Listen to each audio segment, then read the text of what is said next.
নামাজ না পড়লে মানুষ মানুষ থাকে না, অন্য কিছু হয়ে যায়, অন্য কিছুই থাকেন না।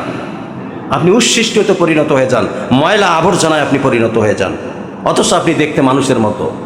আর আল্লাহ বলতেছেন যে খলাকাল ইনসান, আমি মানুষ সৃষ্টি করেছি কিভাবে, কত সুন্দর করে, ফি আহসানে তাকওয়িম, অতি উত্তম অবয়ব, সুন্দর একটা স্ট্রাকচার বডি তোমাকে দান করেছি, সুন্দর সুদর্শন সুরত তোমাকে দিয়েছি।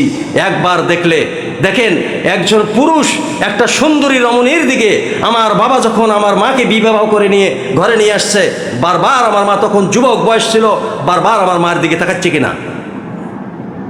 আপনাদের কথা বললাম, আপনাদের মায়ের কথা বললে তো আপনার মন খারাপ করবেন, হুজুর ফিরাবার গেলেন বললাম, আমার মার কথাই বললাম, আমার বাবার কথাই বললাম। আমি আপনি যখন আমার স্ত্রী, আমাদের প্রাণ প্রিয় অর্ধাঙ্গিনীকে বিবাহ করে নিয়ে এসে যারা বিবাহ করছেন তাদের দিকে উদ্দেশ্য করে বলছি, যারা যে যুবক বিবাহ করেন নাই তাদের উদ্দেশ্যই একই কথা থাকবে। তোমরা যদি সুন্দর নারী চাও, সুদর্শন নারী চাও, পর্দাশালিনী নারী চাও, সেজদা করো আল্লাহকে গভীর রজনীতে। সবচেয়ে ইবাদতের উত্তম সময় হলো যুবক বয়সে। কোন বয়সে? যুবক বয়সে।